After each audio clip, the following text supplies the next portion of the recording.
Stop letting your mind bully you. Stop replaying the same thoughts that drain your focus, kill your confidence, and paralyze your potential. Overthinking is not intelligence. It's fear dressed as logic. This audiobook is your weapon to reclaim control, to silence the noise, break free from mental paralysis, and train your mind to move with clarity and power. Starting today, you'll stop thinking about everything and start doing the things that matter. Chapter 1. Overthinking is a form of fear. Stop pretending your overthinking is intelligence. It's not. Overthinking is fear. Fear wearing a disguise. Fear pretending to be logic, pretending to be caution, pretending to protect you. But fear doesn't protect you. It paralyzes you. It makes you freeze when you should move. It makes you analyze when you should act. It makes you chase perfection while life passes you by. You tell yourself, I'm just being careful. No, you're being scared. You're scared of being wrong. You're scared of being judged. You're scared of losing control, and that fear feeds your overthinking like gasoline on a fire. Let's be clear. Thinking is good. Planning is useful. Reflection is powerful. But overthinking, that's mental self-destruction. It's when thought becomes obsession. It's when analysis becomes paralysis. It's when your mind creates 1,000 problems that don't exist. The truth is simple.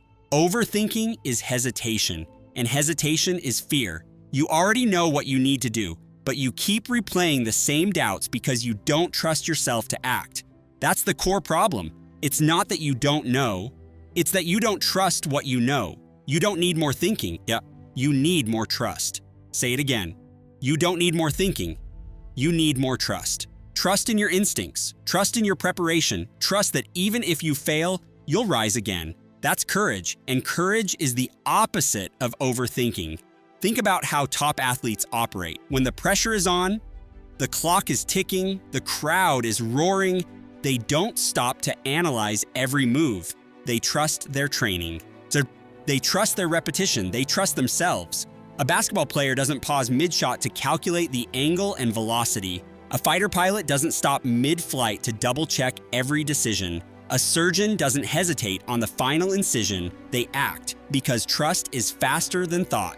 And when it matters most, trust wins. You can't think your way into confidence. You build it through decisive action, through repetition, through failure, through resilience. Every time you act without overthinking, you teach your mind that you are capable. Every time you hesitate, you teach your mind to doubt. So the habit of overthinking, that's not a mindset problem. It's a training problem. You've trained your brain to stall. You've trained your brain to seek certainty before moving. But certainty never comes first. Movement does. Action creates clarity. Movement creates momentum. Decisions create direction. You don't need more time to think. You need to decide faster, move sooner, fail earlier, and learn quicker. You think overthinking keeps you safe, but it only keeps you stuck. It keeps you in a loop of false comfort. The illusion that if you just think long enough, you'll finally feel ready. But you won't. Readiness doesn't come from thought. It comes from motion. It comes from doing the thing you're afraid of. The moment you take action, fear begins to lose its grip. The fog clears, the mind sharpens, the noise fades, because the brain stops spinning stories and starts responding to reality.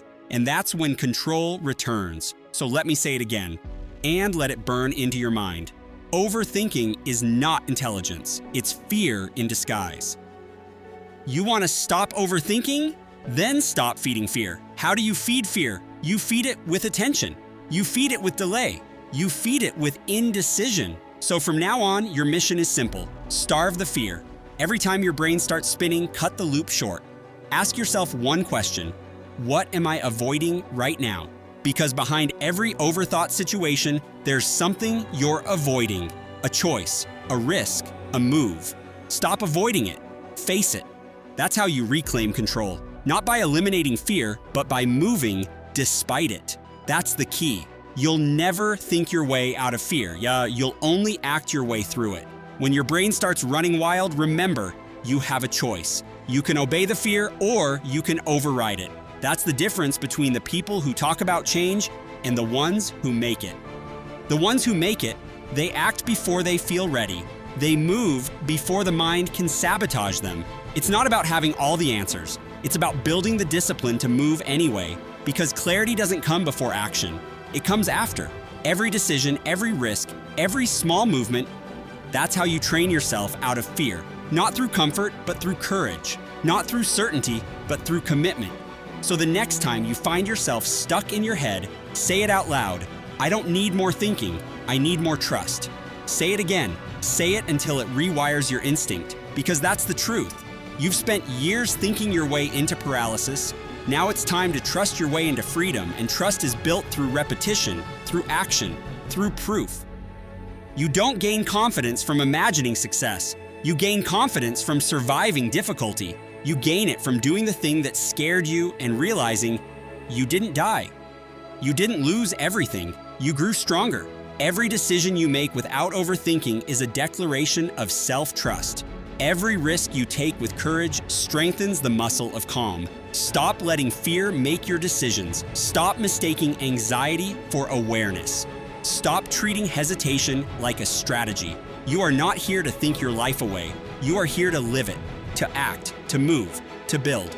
So take this lesson and make it a commandment. When fear rises, act faster. When doubt speaks, move louder. When overthinking starts, cut it off, because you have one life and you can't live it inside your head.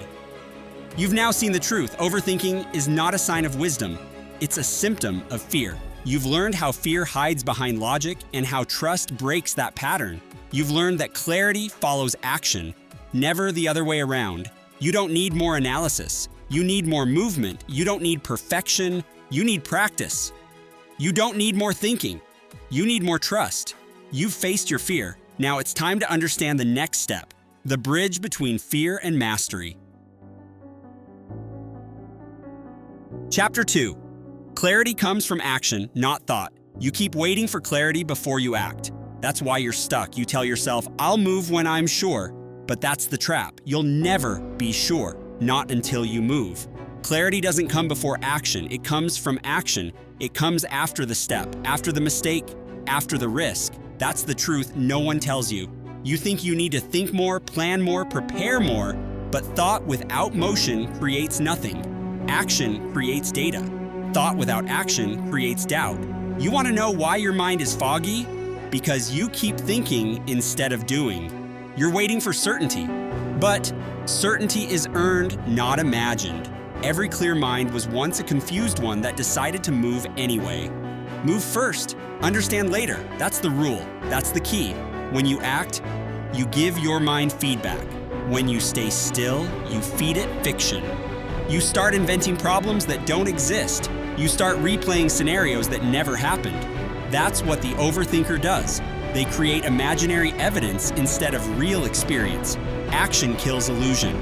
Movement exposes truth, and truth brings clarity. You're not supposed to have it all figured out. You're supposed to start, because the start gives you information, and information gives you power. The people who look confident aren't smarter than you.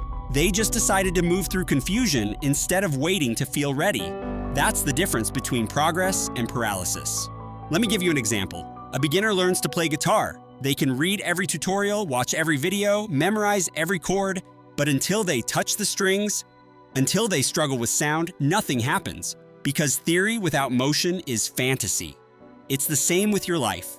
You can study self-discipline forever. You can plan your dream business for years. You can visualize success 1,000 times, but nothing changes until you move your hands, make a call, write the email, do the rep. You don't think your way into progress, you move your way into progress. Move first, understand later. You don't find purpose by thinking, you find purpose by doing something and realizing what feels right, what doesn't, what matters, what doesn't. Clarity grows from movement. It's discovered in the field, not in your head. You want to know what's really stopping you? It's not confusion. It's fear of being wrong, fear of wasting time, fear of embarrassment, fear of making the wrong move. But here's the truth. The wrong move teaches faster than no move. The only real mistake is standing still. Standing still kills more dreams than failure ever could. You're not confused. You're just scared. And fear hides behind overthinking. That's the pattern. You think you need clarity first, but clarity comes only after courage. You want to understand yourself? Take action. You want to understand your purpose? Take action. You want to understand your limits? Take action. You learn through movement. You evolve through motion. Every step forward reveals what the next step should be. But every moment of hesitation strengthens your doubt. That's the trade-off. You have a choice. You can wait for clarity, or you can move and create it. You can sit in the dark, or you can light a match and see what's really there. You can't see the full staircase until you climb the first step. That's how life works. You're rewarded for movement, not for mental gymnastics. So stop analyzing every outcome. Stop predicting every failure. Stop planning 10 steps ahead when you haven't even taken one. The mind loves control, but control is an illusion. You gain real control by acting, adjusting, and adapting. You lose it by waiting, worrying, and wondering. Every great creator, every leader, every athlete, they all operate with this truth. Action teaches faster than thought. When Michael Jordan missed, he didn't overthink, he adjusted. When Steve Jobs failed, he didn't stop. He recalibrated. When a Navy SEAL makes a mistake, he debriefs, learns, and moves again. The lesson: feedback beats fear every time. Because feedback gives you direction, fear gives you delay. That's the key. You don't need to be perfect. You need to be in motion. You gain clarity by testing reality, not by imagining possibilities. The real world will teach you what your mind never can. Do one thing, just one, every day. Make a small move, write one line, make one call, try one idea. Small motion compounds into big vision because clarity is built through consistency, not inspiration. You keep waiting for motivation, but motivation is born from movement. The action comes first, the feeling follows. You think, once I feel ready, I'll start. No, once you start, you'll feel ready. That's the formula every winner lives by. Move first, understand later. You want your mind to be calm? Give it direction. Give it something real to process, not the same recycled fears. Every time you act, you feed your mind with data. And that data turns uncertainty into clarity. But if you stay still, your mind feeds on itself. That's when confusion grows. That's when doubt multiplies. So stop trying to think your way out of fog. Walk through it. The only way to clear the path is to walk the path. You'll stumble, yes. You'll fail, yes. But that's how the fog lifts. That's how confidence grows. Confidence doesn't come from knowing the path. It comes from walking it. And every step you take says, I trust myself. You don't need permission. You don't need certainty. You don't need a perfect plan. You need to move. You need to start. You need to act. You have a choice. Keep thinking or start building. Keep waiting or start learning. Keep doubting or start deciding. The world doesn't reward potential. It rewards execution. So stop sitting on your dreams and calling it strategy. Stop labeling your hesitation as planning. Stop calling your fear research. That's not intelligence. That's avoidance. You don't need another idea. You need a move.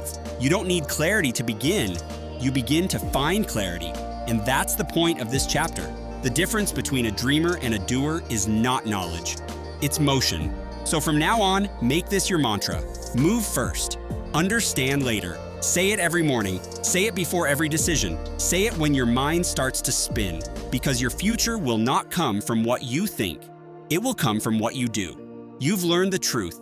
Clarity is born from motion, not meditation. You've learned that hesitation feeds confusion, while action builds confidence. You've learned that every small step is a decision to trust yourself again. You've taken your first step toward control.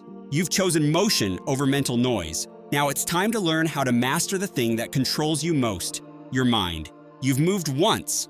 Now it's time to take command. Chapter 3. Your mind is not your master. Your mind is powerful, but power without control is chaos. You've been living your whole life thinking your mind is you, that every thought is true, that every emotion is real, that every story it tells must be obeyed. But here's the truth.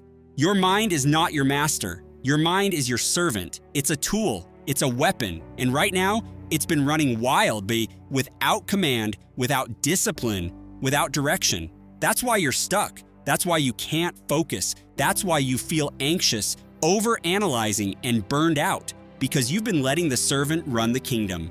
You think because a thought enters your head, it must mean something. It doesn't. It's just noise. It's just data. It's just programming. Habits, fears, patterns, echoes of old experiences. You don't have to obey every thought that shows up. You don't have to believe everything your mind says. You can and must talk back. That's the key. You run your mind. Your mind doesn't run you. Let's make something clear. Your mind works for you. It's supposed to serve your goals, not sabotage them. It's supposed to protect your peace, not destroy it. It's supposed to obey your commands, not issue them. So if your mind is filled with noise, that's because you haven't been giving it orders. You've been listening instead of leading. You wake up and your thoughts take over. I'm tired. I'm not ready. I can't do this. And you obey. You let the mind dictate your actions. But the high performers, the focused, disciplined, unstoppable people, they've learned something you haven't. They don't wait for their mind to agree. They instruct it, they command it, they run it. That's the difference between control and chaos. Listen carefully. Your mind obeys repetition. Your mind obeys emotion. Your mind obeys command. Whatever you feed it most often becomes truth. If you feed it fear, it believes you're in danger. If you feed it doubt, it believes you're unworthy. If you feed it direction, it starts to obey. That's why self-talk matters. That's why affirmations matter. Not because they're magical, but because they're mechanical. Repetition rewires your brain. Say something enough times with enough emotion, and your mind starts taking it as law. So when you say, "I'm overwhelmed," your brain doesn't argue. It looks for proof. When you say, "I can handle this," it also looks for proof. That's the beauty of it. Your mind is programmable. You are not a prisoner of thought. You are the programmer. You run your mind, and your mind doesn't run you. Here's how it works. Your thoughts are commands. Your emotions are amplifiers. Your actions are proof. When you align all three, you gain mastery. But most people live in conflict. Their thoughts say, "I can't." Their emotions scream, "I'm scared." Their actions freeze. And they call that reality. But it's not reality. It's habit. You've been repeating weakness so long that it became your truth. So if you want to change your life, start by changing the dialogue in your head. When fear speaks, interrupt it. When doubt whispers, talk louder. When hesitation appears, override it. You have to be louder than your mind, stronger than your thoughts, clearer than your emotions. That's the practice of mental discipline. That's the practice of control. Let's make it real. Imagine your mind like a wild horse. It's powerful, it's fast, it's capable of taking you anywhere. But if you never train it, it throws you off every time. So what do? You grab the reins, you teach it who's in charge, you set the direction. That's what mental discipline is. It's taking the reins. It's no longer letting your mind drag you into anxiety, fear, and overthinking. It's teaching your brain who leads. You do that through command, through repetition, through consistency. Every morning, give your mind an instruction. Before it fills with noise, fill it with direction. Say, "Today I decide what matters. Today I move with focus. Today my emotions serve me, not control me." You say it, you mean it, and you act on it because repetition builds identity.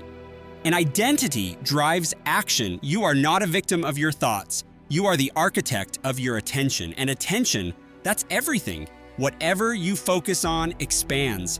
Whatever you ignore weakens. So if you focus on fear, fear grows. If you focus on failure, failure grows. But if you focus on action, on effort, on strength, that grows. That's the rule. That's the law. And that's the power you've forgotten you have. You've been thinking your mind is the enemy. It's not. It's just undisciplined. An undisciplined mind will sabotage your life. A disciplined mind will change it. So how do you discipline your mind? 1. Interrupt negative loops immediately. When you catch a toxic thought, stop it. Out loud if you must. Don't entertain it. Don't reason with it. Cut it off. 2. Replace it with command language. I can't handle this becomes I can handle this. I'm lost becomes I'm learning. I'm stuck becomes I'm moving. You reframe weakness into direction. That's mental leadership. 3. Attach emotion to your direction. Don't whisper your goals. Declare them. Your brain listens to emotion. If you speak with power, it believes you. If you speak with fear, it obeys that instead. That's the process. You're not trying to eliminate thoughts. You're retraining them. You're showing your mind who's boss. You run your mind. Your mind doesn't run you. Say it again until it's real. You have a choice every day to lead your thoughts or to be led by them, to command your mind or to be commanded by it. That's the battle. That's the work. It's not about silencing your thoughts. It's about mastering your response. It's not about avoiding emotion. It's about channeling it. It's not about thinking less. It's about thinking with purpose, because that's what separates the strong from the scattered, the disciplined from the distracted. You don't need to eliminate your mind. You need to own it. So from this moment forward, stop obeying every thought that shows up. Question it. Command it. Redirect it. When your mind says, "I can't," answer with, "Watch me." When your mind says, "It's too much," answer with, "One step at a time." When your mind says, "I'm tired," answer with, "We move anyway." You have the final word, always, because your mind is not your master, it's your servant. And the moment you remember that, your life changes. You've learned how to stop overthinking. You've learned how to move first, understand later. Now, you've learned how to take back control of your mind. You've built awareness, movement, and command. Next, it's time to break free from the biggest illusion of all, the illusion of control itself. Because true strength isn't in holding tighter, it's in knowing what to let go of. Chapter 4. The Illusion of Control. You keep trying to control everything, every outcome, every person, every moment, and that's why you're exhausted. Because the more you try to control life, the less control you actually have. That's the illusion. The illusion of control. You think control means holding tighter. It doesn't. Control is not about gripping harder. It's about letting go of what you were never meant to hold. Let go to take control. That's the paradox.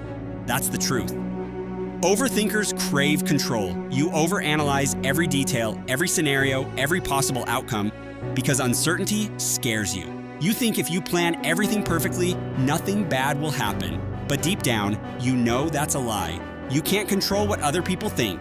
You can't control what the world throws at you. You can't control timing, luck, or chance. But you can control how you respond. You can control your focus. You can control your energy. That's real control. And that's what the Stoics understood. Epictetus said it perfectly. There are things that are within our control and things that are not. That's it. That's the line that separates peace from chaos. The problem is, you've blurred that line. You've been wasting your power trying to control what's uncontrollable while neglecting what's right in front of you. You can't control the weather, but you can control your preparation. You can't control people, but you can control your reactions. You can't control the outcome, but you can control your effort. Let go to take control. Let's be honest, the need for control is fear in disguise. You don't actually want control, you want certainty. You want guarantees. You want to know you'll win before you play, but life doesn't give guarantees. It gives opportunities, and you can only seize them when you stop clinging to the outcome. That's the key. You can't perform at your best when you're desperate to control every variable, because control creates tension, and tension kills flow. Look at elite athletes. The best performers in the world, they don't force control. They surrender to the moment. They trust their training. They trust their preparation. They move with calm precision, not clenched anxiety. That's not weakness. That's mastery. You've been gripping your life so tightly that you've strangled your own peace. It's time to release. Let go to take control. So let's get practical. Here's what control is. Control is focus. Control is attention. Control is intention. Here's what control is not. Control is not domination. Control is not obsession. Control is not perfection. Real control begins when you stop fighting everything that's outside your power. That's where clarity begins. That's where peace begins. You can't calm the storm, but you can calm yourself. And once you're calm, the storm doesn't matter anymore. That's how you regain power. Ask yourself right now, what am I trying to control that I shouldn't? Is it people's opinions? Is it the timing of results? Is it outcomes you can't predict? Let them go. You're wasting your mind's bandwidth on what doesn't belong to you, and the moment you release that weight, something shifts. Your energy rises, your focus sharpens, your anxiety fades, because your mind finally has space to do what it's meant to do, lead. You can't move forward if you're constantly grabbing at what's behind you. You can't build power if you're spending it on what's out of reach. So here's your challenge. Every time you feel tension, every time you start to spiral into control mode, stop and ask, is this mine to control? If the answer is yes, act. If the answer is no, release. That's discipline. That's wisdom. That's strength. It's not about control. It's about alignment. It's about knowing what belongs to you and what doesn't. You have to train yourself to detach from the uncontrollable. And detachment doesn't mean apathy, Ice. It means freedom. It means emotional independence. It means you stop letting the uncontrollable run your life. That's how the Stoics built their peace. They practiced voluntary surrender. When things went wrong, they didn't break down, they broke through. They reminded themselves, this is not mine to control. And that single phrase kept their focus on what mattered. Imagine what your life would look like if you lived by that rule. How much mental energy you'd save, how much peace you'd protect, how much focus you'd reclaim, because every ounce of energy you spend trying to control the uncontrollable, that's energy stolen from your discipline, your growth, your progress. So stop giving your power away. Reclaim it, redirect it, refocus it, let go to take control. You don't need the world to bend to your will. You just need to master your response to it. The illusion of control says, if I just try harder, everything will go my way. But real control says, I accept what I can't change and I dominate what I can. That's power, that's freedom, that's peace. You can't control the outcome, but you can control your effort. You can't control their reaction yet, but you can control your integrity. You can't control timing, but you can control patience. That's the shift. That's maturity. That's mastery. And here's the truth you need to hear. You've been confusing control with care. You tell yourself you're just being responsible. You tell yourself you're just being cautious. But deep down, it's fear. Fear of uncertainty, fear of failure, fear of chaos. But chaos isn't your enemy. It's your teacher. When things go off plan, it's not proof that you've lost control. It's proof that you're alive. You learn through uncertainty. You grow through adaptation. You evolve through release. You can't become strong if you never let go. You can't learn trust if you never loosen your grip. And trust, that's the foundation of peace. Let go to take control. You have a choice right now. Keep chasing the illusion or embrace the truth. Keep fighting the world or start mastering yourself. You don't need to fix everything. You don't need to know everything. You just need to control one thing, your focus. Because focus is freedom and freedom is power. So when your mind starts tightening again, when you feel yourself reaching, grabbing, forcing, remember, you're not here to control everything. You're here to control yourself. That's the difference between noise and peace. That's the difference between chaos and clarity. That's the difference between weakness and mastery. You can't hold everything. So hold what matters. Hold your discipline. Hold your composure.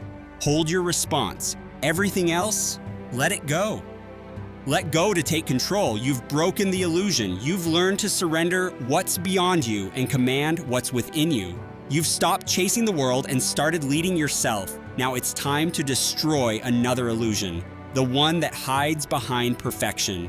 You've learned to release control. Now you'll learn to release the need to be perfect.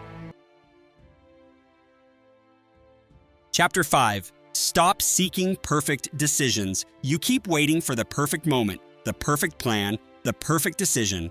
But let's be honest, that moment never comes.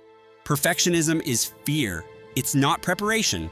It's not intelligence. It's not discipline. It's fear, dressed up as productivity. You tell yourself you're just not ready yet. You tell yourself you're doing more research. You tell yourself you're making sure everything's right.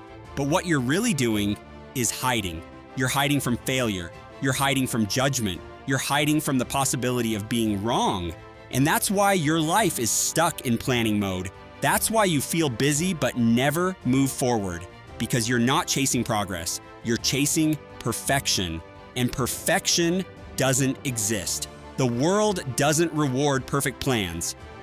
It rewards bold movement. Imperfect action beats perfect hesitation. Say it again. Let it sink in. Imperfect action beats perfect hesitation. You want to know the truth? Every great achievement started as something messy, uncertain, and incomplete. Every success story you admire began with someone who didn't have it all figured out, but started anyway. Entrepreneurs, creators, soldiers, athletes, leaders, they all share one trait: speed of execution. They move, they act, they adapt. They don't sit around waiting for the stars to align. They create alignment through motion. Look at the greatest entrepreneurs. Do you think they made perfect decisions? No. They made fast ones. They knew that momentum matters more than certainty because motion creates feedback, and feedback creates wisdom. Jeff Bezos built Amazon with a principle called disagree and commit. That means you don't wait for everyone to be 100% sure before moving forward. You decide, you act, you learn. Because by the time a perfectionist finishes analyzing, the doer has already adapted 3 times and passed them by. That's how the world works. Speed wins. The soldier who hesitates in battle loses. The athlete who overthinks the shot misses. The creator who rewrites forever never publishes. You have to move. You have to act before you feel ready. You have to embrace the mess, because the mess is where mastery begins. Imperfect action beats perfect hesitation. Here's the lie perfectionism tells you. If I can just get this one thing right, then everything will fall into place. No. If you can just start, then everything will fall into place. You learn through doing. You grow through mistakes. You build through failure. Perfection is the enemy of progress. And progress, that's the goal. Every step forward gives you information. Every action teaches you something new. But every hesitation drains your energy and kills your confidence. That's the cost of perfectionism. It destroys your momentum. And momentum is everything. When you're in motion, fear fades. When you're in motion, confidence builds. When you're in motion, the path reveals itself. But when you hesitate, your brain fills the silence with doubt. It starts asking, what if this goes wrong? Instead of, what can I learn from this? That's the difference between a fearful mind and a disciplined one. The fearful mind seeks certainty. The disciplined mind seeks movement. You don't need more certainty. You need more courage. You don't need perfection. You need practice. You don't need guarantees. You need grit. Let's be clear. You will make bad decisions. You will fail. You will get it wrong. But those are the best teachers you'll ever have, because every mistake gives you data. Every wrong turn builds instinct. Every stumble builds strength. You don't get wisdom from thinking. You get it from trying. That's the secret successful people know. They trust feedback more than theory. They act first, adjust later, and that's what you need to start doing. Start the project, make the call, take the risk, post the video, launch the idea, send the email, do something, anything that breaks hesitation's grip on you. Because once you start, clarity follows, the mind quiets, the path unfolds. That's how you break the perfection trap, through motion.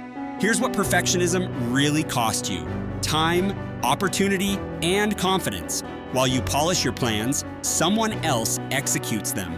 While you hesitate to speak, someone else steps on stage. While you try to make it flawless, someone else finishes first. You don't lose because you're less talented. You lose because you're less decisive. Decisiveness is a muscle. You strengthen it by using it. So make decisions fast. Make them often. And if they're wrong, correct quickly. That's the formula. Fast decision, fast feedback, fast growth. Because the longer you delay, the heavier the decision becomes. It starts to own you. You start to doubt your own instincts. You were born with intuition. You've just stopped trusting it. You don't need their permission. You don't need everyone to agree. You don't need every answer in advance. You have enough to start. You have enough to move. That's the key. Imperfect action beats perfect hesitation. Let me give you something practical, see? A rule to live by. It's called the 70% rule.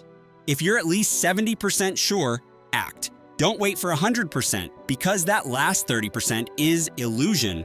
It never arrives. You'll learn the rest by doing. That's what elite performers do. They gather enough information to move, not to overthink, because they know movement creates the rest of the answers. You can always adjust course, but you can't correct standing still. You have a choice.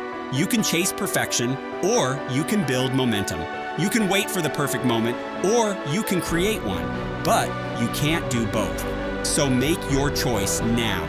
The people you admire, the leaders, the creators, the high achievers, they all have one thing in common. They value progress over perfection. They fail publicly. They learn fast. They keep going. And that's what makes them unstoppable. You think they're fearless? They're not. They've just learned to act through fear because they know waiting kills more dreams than failure ever will. So stop waiting, stop hiding, stop perfecting. Move, act, decide. Because that's what builds clarity. That's what builds confidence. That's what builds success. You don't need perfect decisions. You need consistent ones. You don't need flawless execution. You need relentless motion. Imperfect action beats perfect hesitation. Say it again until it becomes instinct, because perfection is the fantasy of the fearful, and progress is the language of the disciplined. You've now learned how to stop chasing perfection and start embracing movement. You've learned that progress is born through mistakes, not through waiting. You've learned that speed, not certainty, creates success. You've mastered the courage to act. Now it's time to master something deeper, the discipline to sustain that action. You've learned to move boldly. Now you'll learn how to stay steady. Chapter 6. Train your focus like a muscle. Your focus is weak because you've never trained it. You've trained distraction. You've trained chaos. You've trained noise. You scroll for hours, jump between tabs, chase every thought that passes through your head, and then you wonder why you can't focus. Let's get one thing straight. Focus is not a gift. It's not a talent. It's a muscle. And just like any muscle, it grows with resistance. If you don't train it, it atrophies. If you don't use it, it dies. You have to work for focus. You have to earn it. You have to protect it. Because what you focus on grows, and what you scatter dies. You live in the age of distraction. Your phone is a slot machine. Your mind is constantly being pulled in 10 directions at once. You start one thing, you switch to another, then another, then another, and by the end of the day, you've touched everything but finished nothing. That's not because you lack discipline. It's because you've allowed your attention to be hijacked. You've forgotten the golden rule. Attention is currency. Whatever you spend it on, expands. Spend it on fear, fear grows. Spend it on negativity, negativity multiplies. Spend it on purpose, purpose thrives. That's the key. You don't need more time. You need better focus, because focus turns minutes into momentum. You can waste 8 hours in distraction or make 1 hour of deep focus worth an entire day.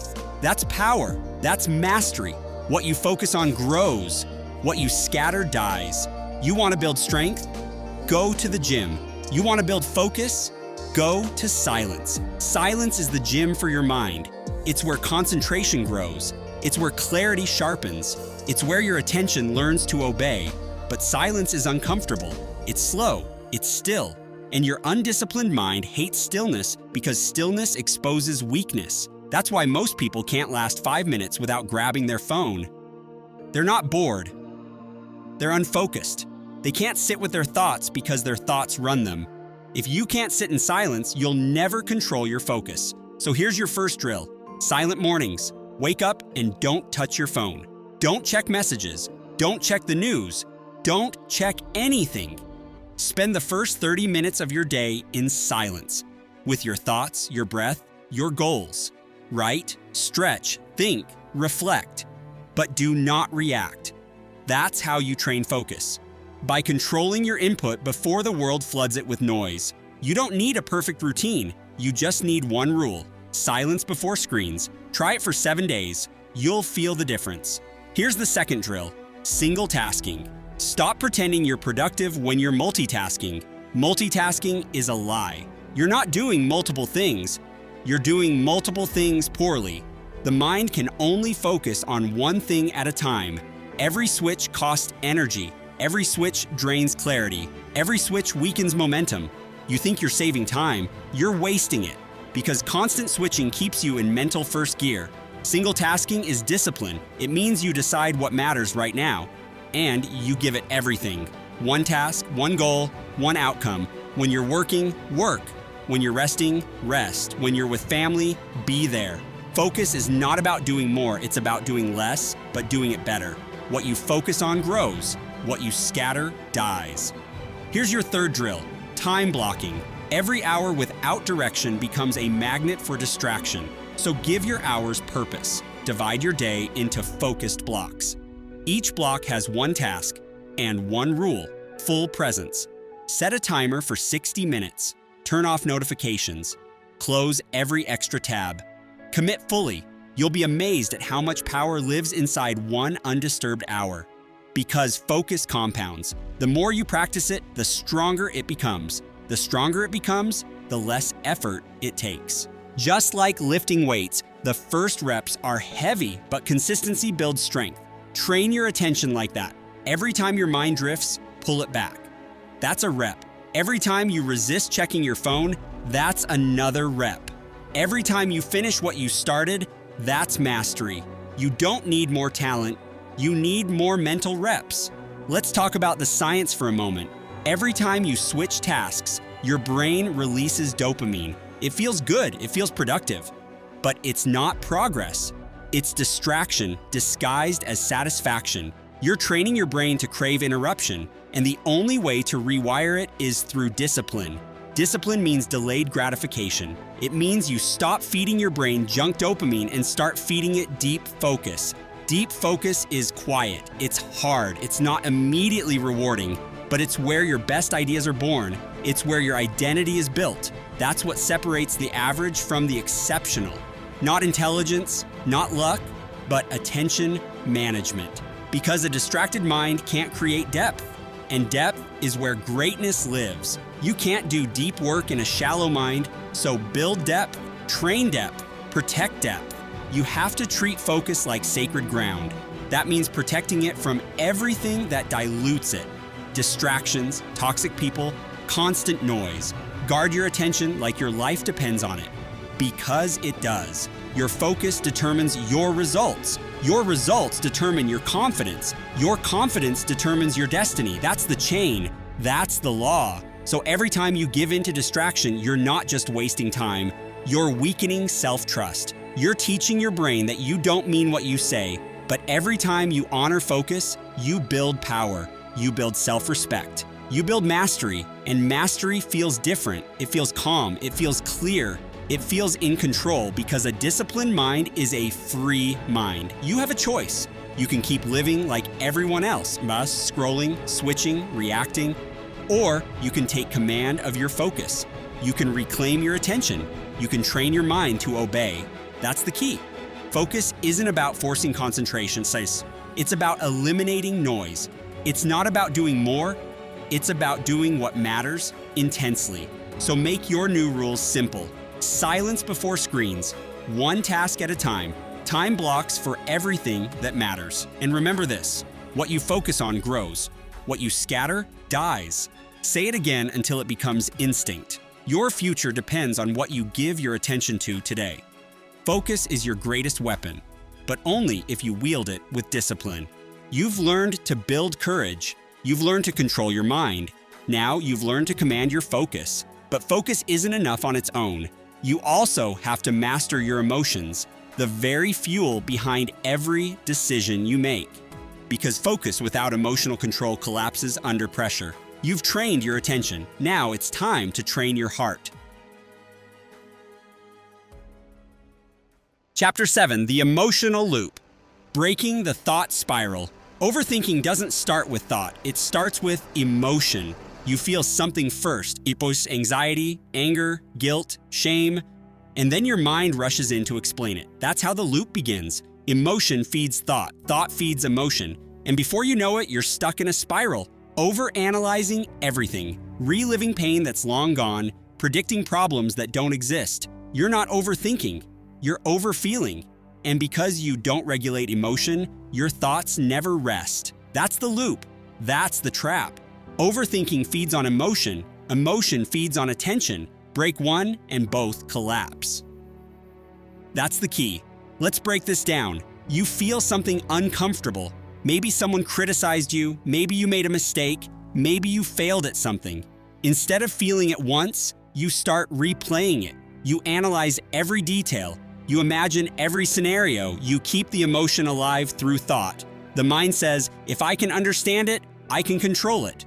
But that's a lie. You don't think emotions away. You process them. You move through them. The more you think about how you feel, the more you feel what you think.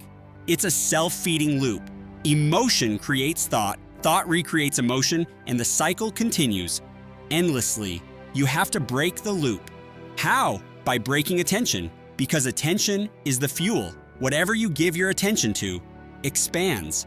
If you feed the emotion with attention, it grows stronger. If you shift your attention, it weakens. That's the mechanism. That's the truth. Feel it once. Don't relive it forever. Here's the pattern most people live in. Something triggers them. A text, a tone, a memory. An emotion hits as maybe anger, embarrassment, disappointment. Instead of sitting with it, they run from it. They overthink it. They talk about it. They replay it. They magnify it. And all that attention keeps it alive. The emotion would have lasted 90 seconds, but you stretched it into days, weeks, sometimes years, all because you kept feeding it. Your mind can't let go because you won't stop handing it fuel. That's why emotional control is the ultimate form of mental control. If you master emotion, you master your mind. Let's talk about how. Step 1, breathe before you think. It sounds simple, but it's powerful. When emotion surges, you stop thinking. Breathe, because breath is the body's reset button. It interrupts the loop before thought takes over. Your body reacts faster than your logic. Your heart races, your chest tightens, your muscles tense, and the mind follows that signal. So reverse it.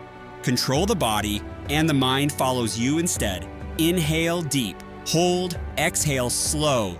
That's the pattern that reclaims control. You're not calming your mind by logic. You're calming it by physiology. That's how warriors stay centered under pressure. That's how leaders think clearly when everything's collapsing. You can do the same. Breathe before you think.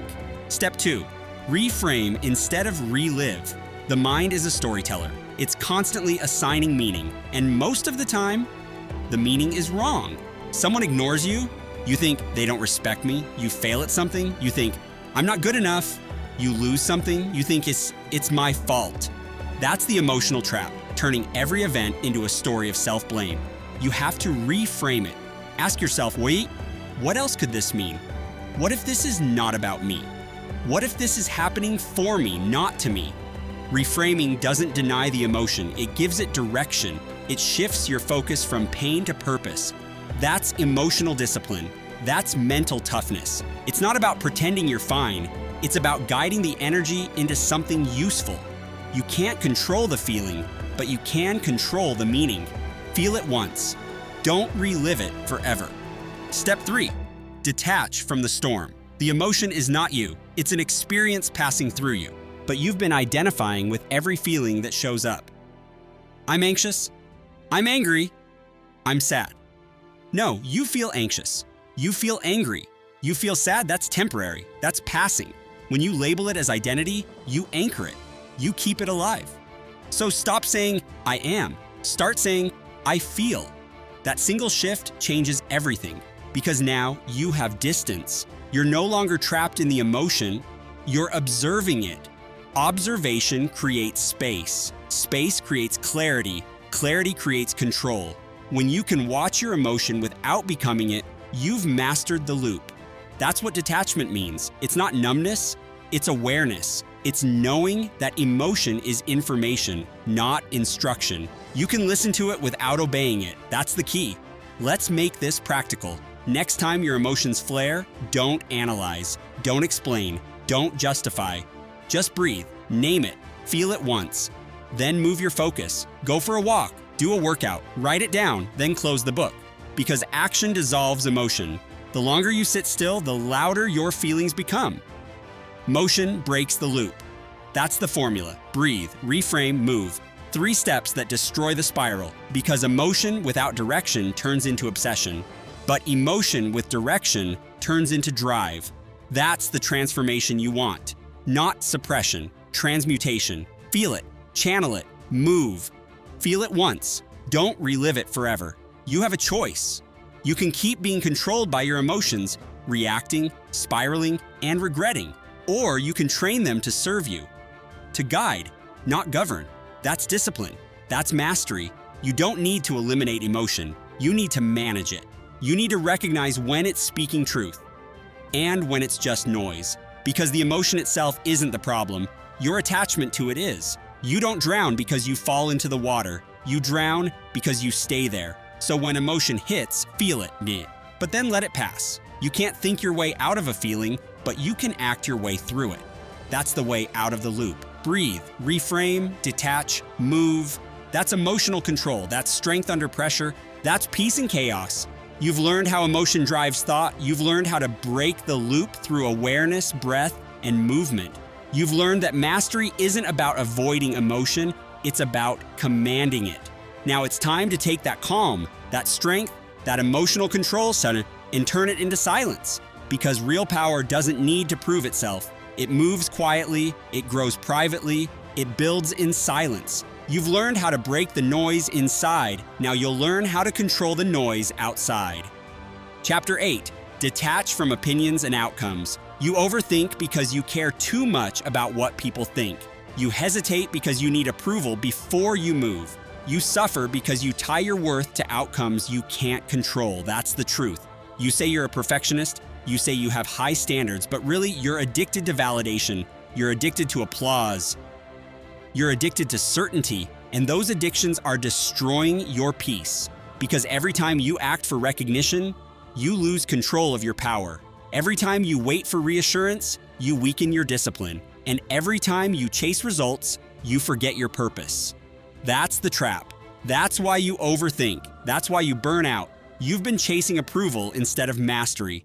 So here's the rule that will free you. Act, don't announce. That's it. That's the code. Do the work. Stay silent. Let the results speak. Let's start with opinions. Opinions are noise. They're everywhere. Online, in your family, from your peers, from strangers who don't even know you. And most of them don't matter. Yet you let them control you. You stop yourself from posting that idea because someone might laugh. You hide your goals because someone might criticize. You downplay your ambition because someone might feel threatened. And then you wonder why you feel stuck. You're not stuck. You're muted. You've silenced yourself trying to please people who don't even notice your silence. That's the harsh truth. You don't need their permission. You don't need their applause. You don't need their understanding. You only need your commitment. Because the more you care about their opinions, the less you care about your progress. And you can't grow when you're performing for approval. Act. Don't announce. Detachment is not indifference. It's strength. It's quiet confidence. It's knowing that your value doesn't depend on attention. When you detach, you become untouchable. You stop explaining, you stop defending, you stop proving, you just move. That's power, that's freedom. You have to learn to move in silence because silence protects energy. And energy builds results. The loud chase attention. The disciplined chase mastery. And mastery speaks louder than any announcement ever could. Now let's talk about outcomes. This is the other trap. Obsession with results. You attach your worth to wins and losses. You define your day by what you achieved instead of what you built. And when things don't go your way, you collapse. You tell yourself, yeah, I failed. No, you learned. But you can't see that because you're measuring with the wrong ruler. You're measuring your value through outcomes you can't control, say external results, opinions, metrics, timing, luck. That's why you're exhausted, because you're chasing what doesn't belong to you. Here's the truth. You don't control outcomes, you control effort, you control intention, you control discipline. And that's enough. That's the key to peace. Detach from what you can't command, master what you can. Act. Don't announce. Think about the greatest creators, the most successful people, the ones who shape the world. They don't brag, they don't explain, they don't announce every move. They just execute, they just build, they just deliver. They know that attention is a byproduct, not the purpose. They know that applause doesn't build strength, repetition does. They know that true focus lives in silence. That's why the quiet ones always win, because while everyone else is posting about progress, they're creating it. While everyone else is chasing likes, they're chasing legacy. While everyone else is talking, they're transforming. And when they finally speak, the world listens. That's what happens when you live detached. Your silence becomes power. Your restraint becomes strength. You don't react to opinions. You don't panic about outcomes. You simply stay steady. That's mental toughness. That's emotional mastery. That's quiet discipline. So how do you train this kind of detachment? 3 steps. Step 1, audit your attachments. Ask yourself, what am I really chasing here? Am I chasing progress or am I chasing praise? Am I doing this because it matters to me or because I want to look good doing it? Be honest. Because if you're chasing approval, you'll always need an audience.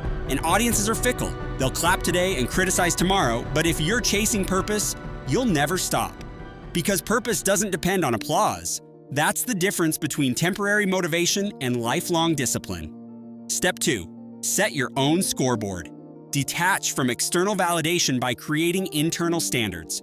Judge your day not by what you achieved, but by what you controlled. Did you show up? Did you focus? Did you keep your word? Did you give your best? That's how you measure progress, because results lie, effort doesn't.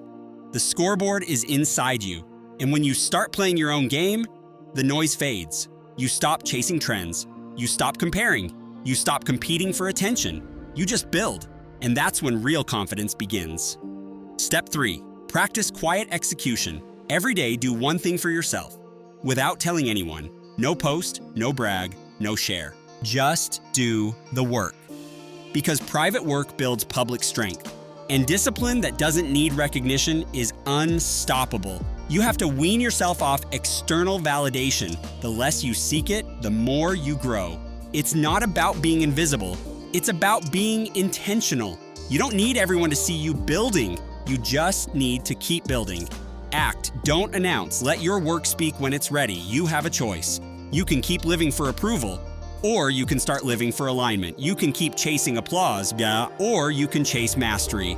But you can't do both. You can't serve 2 masters, validation and purpose. One feeds ego, the other builds peace. Choose peace. Detach from opinions. Detach from outcomes. Detach from the noise. When you stop chasing external control, you start building internal power. And internal power lasts forever. Because it's not about how many people notice you, it's about how many times you showed up when nobody did. That's discipline. That's focus. That's freedom. Act. Don't announce. You've learned to master your emotions. Now you've learned to detach from validation and outcomes. You've built inner stability, the foundation of quiet strength. Next, it's time to weaponize that strength. Because detachment without decisiveness is useless. You've learned how to think less and feel less. Now it's time to decide faster. You've gained clarity. Now you'll gain command. Chapter 9, The Power of Decision Discipline. Every time you hesitate, you teach your mind to doubt you. Every moment you delay, you weaken your confidence. Every decision you postpone is a signal to your brain. I don't trust myself. And that's why you overthink. That's why you stall. That's why you feel stuck. Because your indecision has become a habit. You've trained your brain to delay clarity instead of demand it. You've trained yourself to hesitate instead of commit. But here's the truth. Decision-making is a skill. And like every skill, it requires discipline. This is what separates the average from the exceptional. It's not IQ, it's not luck, it's not even talent. It's decisiveness. It's the ability to move when others freeze, to act when others analyze, to commit when others wait for certainty. That's the key. Decide fast, adjust slow. Let's break this down. Decision discipline is not about rushing, it's about trusting. It's about trusting your preparation, your instincts, your values, because indecision doesn't come from lack of options. It comes from lack of trust. You think you need more information. You don't. You need more conviction. The disciplined mind knows this. Clarity follows commitment. You decide first, then you make the decision right through action and adjustment. You can't steer a parked car. You can't fix a direction if you never start moving. Movement creates clarity, and clarity creates power. That's why the most successful people in the world all share the same habit. They decide quickly, and they stand by their choices. They don't waste mental energy circling the same problem over and over again. They pick a path and commit because they understand hesitation is death to momentum. You don't need to be perfect. You need to be decisive. Decide fast, adjust slow. Here's the psychological truth. Every decision you delay reinforces your doubt loop. Your brain starts learning that hesitation equals safety, so it gives you more hesitation. That's why you can't break out of overthinking. You've conditioned your brain to fear decisions. But here's the good news. Conditioning can be reversed. You can reprogram your decision muscle. You start by setting limits. When you have a decision to make, small or big, give yourself a deadline. A time limit forces focus. You don't need 3 days to decide what to do. You need 3 minutes of honesty. The truth is, you usually already know the right answer. You just don't want to deal with the discomfort that comes after. That's what indecision really is. Emotional avoidance. You don't want to feel the risk, the fear, or the responsibility.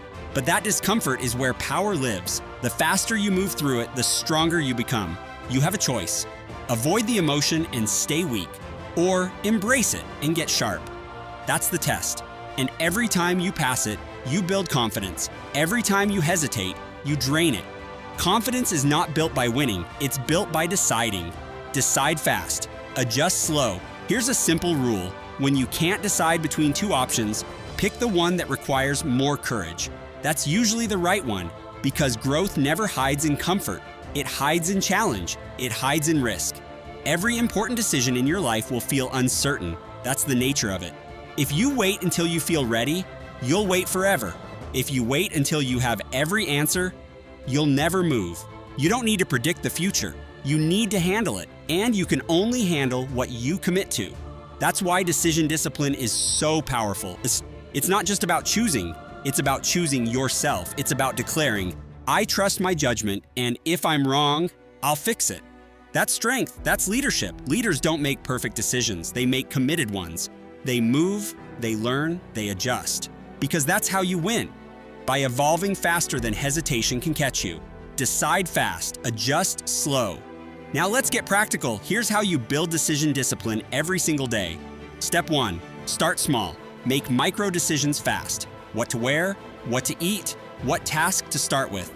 Set a rule, no more than 30 seconds on small choices. You're training your brain to move. You're rewiring hesitation into confidence. Every small, quick decision is a repetition, a mental push-up for your mind. Step 2, set time limits on big decisions.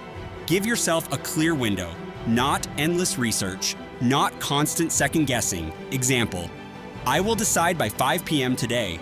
And when the deadline hits, you decide, even if you're only 70% sure, because the last 30%, that comes from doing, not thinking. That's how Navy SEALs train. They call it the 70% rule. If they have 70% of the info, they act, because hesitation in the field kills. And in your life, it kills momentum. So decide fast, adjust slow. Step 3, stand by your choices. Once you decide, commit. Stop reopening the decision every 5 minutes. Stop asking for other people's opinions. Stop doubting your path just because it feels hard. You chose, now lead. Because consistency builds clarity, and the more you stand by your choices, the stronger your identity becomes. You start trusting yourself again, and when you trust yourself, overthinking dies. That's the transformation, from hesitation to conviction, from fear to leadership, from chaos to clarity. Decide fast, adjust slow. Let me give you a truth you'll never forget. Indecision is a slow death. It kills progress. It kills confidence. It kills opportunity. Every door in your life closes eventually. If you don't decide in time, life decides for you. And that's worse, because now you're living by reaction instead of direction. You have to take back that power. You have to become someone whose decisions mean something, not someone who says maybe, not someone who says someday, someone who says now. That's who you must become. Decisive, disciplined, direct. The kind of person who doesn't need more clarity to act, because action creates clarity. The kind of person who doesn't fear being wrong, because correction is faster than hesitation. That's who wins. That's who leads. That's who becomes unshakable. So from now on, make this your mantra. Decide fast. Adjust slow. Say it every time your mind tries to stall. Say it when fear tries to delay you. Say it when perfectionism whispers, wait a little longer. No more waiting, no more doubting, no more endless deliberation. You decide, you move, you learn, you grow. That's the process. That's the discipline. You've now learned the power of decision discipline, the courage to act, and the conviction to stay the course. You've learned that confidence is built through commitment, not certainty. You've learned that hesitation kills momentum and speed builds mastery. Now it's time to master the final level, the art of silence. Because power without peace is chaos, and true discipline lives in stillness. You've mastered motion. Now you'll master calm. Chapter 10, Mastering Mental Silence. You think mastery means doing more. It doesn't. True mastery means thinking less. Not because you're careless, but because you've trained your mind to think only what serves you. That's the difference between chaos and control. That's the difference between noise and power. Mental silence isn't emptiness, it's efficiency. It's the power to stay calm, focused, and unbothered, no matter what happens around you.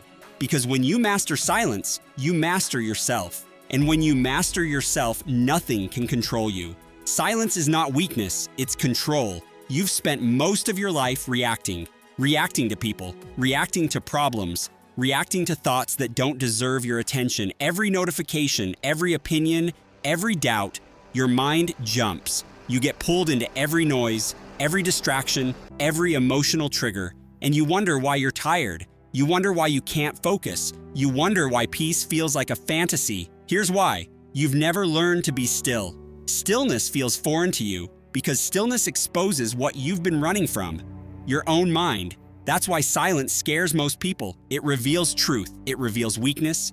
It reveals the mental noise you've been drowning in. But that's also why silence is powerful, because the person who can stay silent can stay centered, and the person who can stay centered can't be controlled. Silence is not weakness, it's control.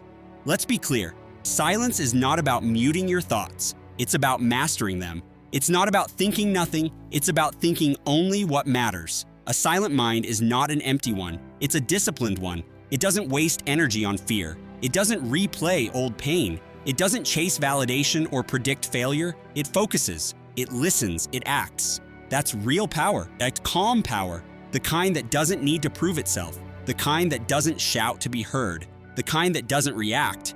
It responds. That's what mental silence gives you, space between thought and action, and that space is freedom. Because in that space you choose your response, you choose your focus, you choose your state. That's control. That's mastery. Silence is not weakness, it's control. Let's talk about what real silence looks like. Silence is walking away instead of arguing. Silence is letting your results speak instead of your ego. Silence is staying calm when chaos tries to provoke you. It's not that you don't feel emotion, it's that emotion no longer commands you. You don't react to everything. You don't chase every thought. You don't explain every decision. Because explanation drains energy, reaction leaks control, noise kills focus. The disciplined mind knows this. Every reaction is a transaction. Every thought costs energy, and not every thought deserves payment. So you pay attention only to what serves you. That's the habit of masters. They don't think more than they need to. They don't speak more than necessary. They conserve energy. They store power. You have to treat your mind like a fortress. Every thought, every emotion, every piece of information, it's either a soldier or a spy. A soldier strengthens you, a spy weakens you. You decide which gets in. That's the power of silence. Silence is not avoidance, it's selection. It's control over what enters your mental gates. You don't have to engage with every noise. You don't have to respond to every challenge. You don't have to explain your piece to anyone. The moment you understand that, you'll stop wasting energy on the unnecessary. You'll stop fighting battles that don't move you forward. You'll stop giving your power away to things that don't matter. You'll start living in calm authority because control isn't loud, control is silent. Silence is not weakness, it's control. Let's talk about how to build it. Step 1, the morning reset. Before the world speaks to you, speak to yourself. Wake up in silence. No phone, no noise, no input. Sit, breathe, listen. Your thoughts will rush in. Let them. Watch them pass. Don't chase them. Because when you observe your thoughts without reacting, you weaken their control. 5 minutes of silent observation every morning.